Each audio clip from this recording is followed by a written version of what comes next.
Bismillahirrahmanirrahim. Assalamualaikum warahmatullahi wabarakatuh. Maha suci Allah, segala puji dan syukur kita panjatkan kehadirat Allah. Semoga kita selalu dalam ampunan, lindungan, berkah dan ridho Allah Subhanahu wa taala. Subhanallah walhamdulillah, astagfirullah wallahu akbar. Kembali saya dari tim Raja Wali Nusantara. Kali ini akan mengangkat terkait SP Raja Wali Allah 01 menduplikasi atau mengcopy langit. Dari judulnya sangar ya. Sangar.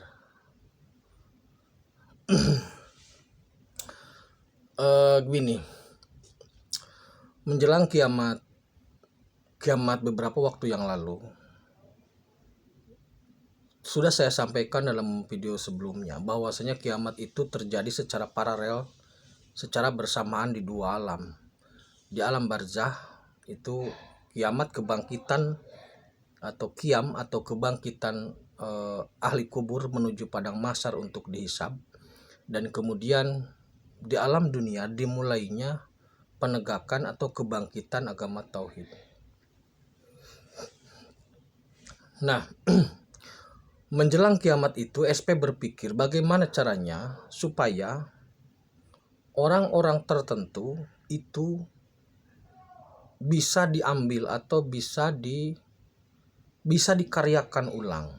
Jadi bagaimana caranya? Nah, sebelum sampai ke sana, saya akan membuat analogi sederhana begini. Jika saudaraku mempunyai kolam ikan, kemudian dalam suatu waktu tertentu kolam ikan itu akan dipanen. Kalau di kampung biasanya bahasanya apa ya, dibedah gitu loh, dihabiskan airnya gitu. Nah, ketika akan dihabiskan airnya, karena memang ikannya akan diambil, itu biasanya prosesnya setahun sekali ya kalau di kampung menjelang lebaran itu. Nah, menjelang air habis itu biasanya babon-babon tertentu atau ikan-ikan bibit ikan tertentu yang sangat besar-besar itu biasanya dipindahkan ke kolam buatan atau kolam yang baru atau ke kolam yang lain lah, intinya begitu. Jadi tujuannya apa? Tujuannya nanti supaya kolam itu diisi air, maka ikan itu bisa kembali beranak pinak. Nah, itu logika pertama. Jadi menjelang kiamat itu SP kemudian memohon kepada Allah agar orang-orang tertentu itu bisa dikaryakan ulang atau bisa difungsikan ulang walaupun dari alam spirit tetapi dimensinya bumi. Maka menjelang kiamat itu ada beberapa orang yang dari ring 1, yaitu sebanyak 5 orang ring 1 lah, kurang lebihnya 5 orang, yaitu Kanjeng Sultan Hadiwijaya, Ki Kebo Kenongo, kemudian Sunan Kalijaga, kemudian Syekh Abdul Qadir Jailani, dan satu lagi Eyang Brawijaya V Sunan Lawu. Kelima orang itu kemudian dibangunkan oleh SP dari tidurnya di alam barzah. Setelah itu kemudian dibawa ke langit. Jadi alam barzah itu kan dimensinya langit 1.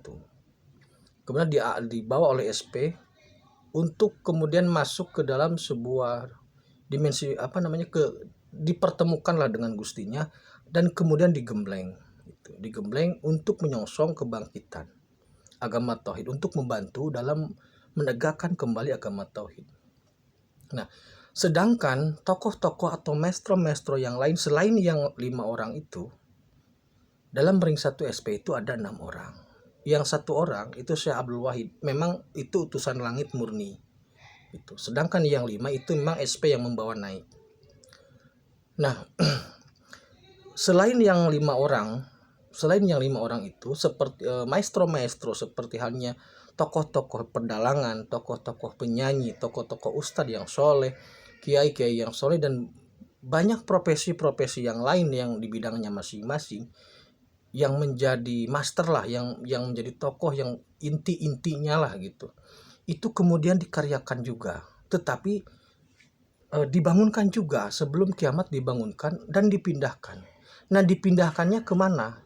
Kalau yang 5 orang tadi ditarik naik ke langit ke entah ke 6, 7, 8 atau 9 atau bahkan 10, saya belum memahami. Nah, sedangkan yang banyak ini maksudnya hasil comotan lah, hasil pilihan gitu ya. Seumpama siapa dalang yang paling bagus gitu. Ada beberapa dalang yang bagus, ada beberapa ulama yang soleh gitu, yang karismatik. Itu kemudian dibangkitkan dari kuburnya, diambil. Nah, ini dipindahkan kemana? Kan begitu ya. Ini mau dipindahkan kemana? Nah, di sini SP berpikir bagaimana cara memindahkan orang-orang ini supaya ketika kiamat terjadi, orang ini tidak digiring ke alam mahsyar. Karena dimensinya dirubah gitu loh, atau dipindahkan dimensinya. Kalau ke dimensi kedua tidak mungkin karena langit siluman, dimensi ketiga langit jin, keempat setan, kelima iblis tidak mungkin. Karena terlalu banyak. Nanti malah rusak. Maka kemudian SP membangun sebuah teori memecah bayangan. Jadi begini saudaraku. Saudaraku pasti tahu Taj Mahal di India ya, Taj Mahal. Jika kita memandang Taj Mahal dari jarak yang cukup jauh, maksudnya dari pinggiran kolamnya lah, tapi bukan dekat Taj Mahalnya, dari pinggiran luar kolamnya, sisi luar lah maksudnya, maka kita akan melihat bayangan dari Taj Mahal itu. Kenapa saya gambarkan Taj Mahal? Karena Taj Mahal itu lebih banyak orang yang mengetahui, dan itu real ada bayangannya di airnya gitu loh. Kan Taj Mahal itu kan dikelilingi air, dikelilingi kolam atau dikelilingi semacam kolam besar. Nah, ketika Taj Mahal itu ada bayangan di air atau di kolam itu, maka bayangan itulah yang kemudian dilepaskan. Gitu loh. Jadi kalau Anda pernah melihat film Tom and Jerry yang bayangannya ketinggalan, teorinya seperti itu. Jadi SP mampu melepaskan bayangan sebuah bangunan lah. Bangunannya ada di Jawa. Sebuah masjid yang ada bayangannya terlihat di air, kemudian bayangan itu disabda dengan sabdo Pandito Ratunya. Disabda, dan kemudian bayangan itu menjadi nyata di dunia spirit seperti aslinya, kemudian bayangan itu dibalik dan dimasukkan ke dimensi langit yang baru. Jadi langitnya dikopi, diduplikasi, kemudian dimasukkan sebuah dunia yang sama persis seperti saat ini. Itu. Jadi Taj Mahal bayangannya disabdo menjadi nyata. Karena bayangan itu pasti terbalik, maka kemudian dibalik. Jadi itu. Kalau bayangan itu kan pasti terbalik kalau di air ya, kepala jadi jauh di bawah gitu. Itu kemudian setelah dilepas bayangan itu, kemudian dibalik. Nah, setelah dibalik, kemudian bayangan itu menjadi nyata, dimasukkan ke alam spirit, ke dunia, ke langit yang baru.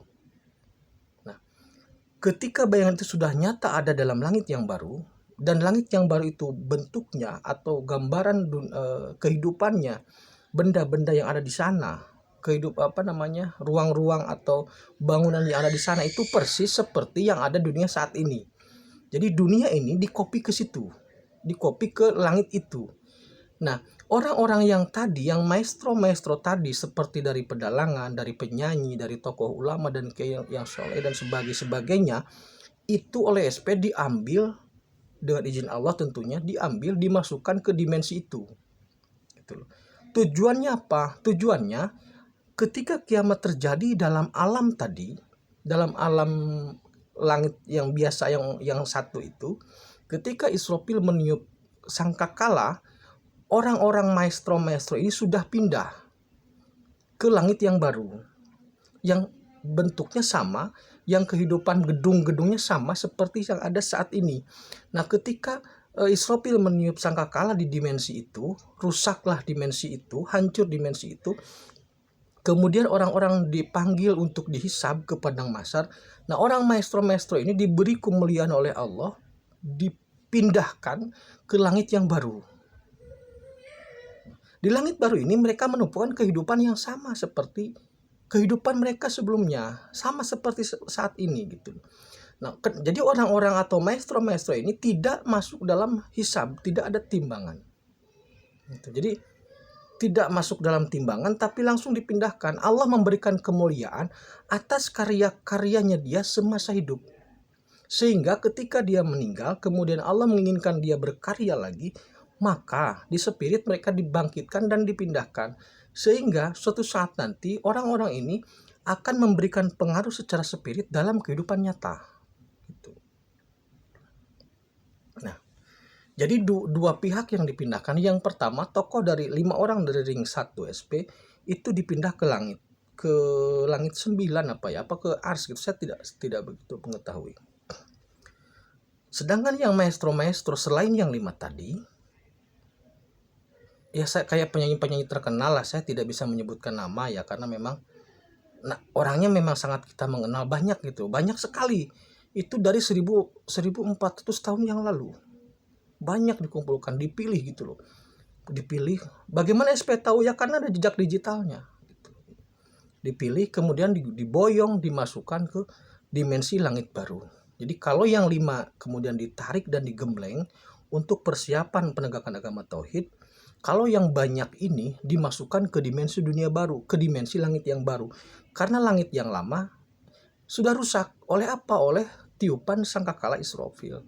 Dan yang lainnya teman-teman seangkatannya lah bahasanya. Itu sudah digiring masuk ke padang mahsyar, kemudian dihisab dan dimasukkan ke dalam surga atau ke dalam neraka. Sedangkan orang-orang ini diberi kenikmatan lain, gitu, diberi kemuliaan oleh Allah untuk kembali berkarya ulang, untuk kembali mengulangi karyanya.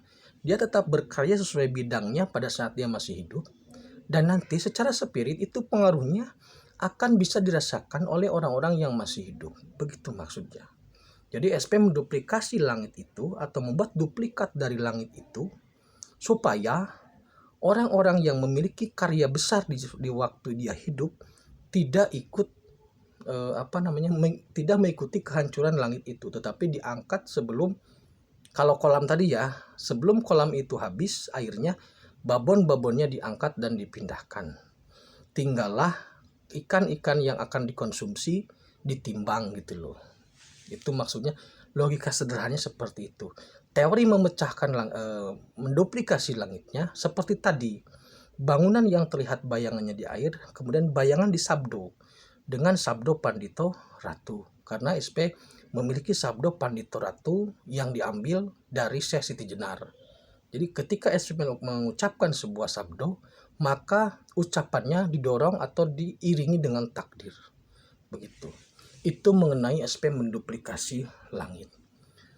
Demikian yang bisa saya sampaikan. Terima kasih. Khairul kalam. Assalamualaikum warahmatullahi wabarakatuh.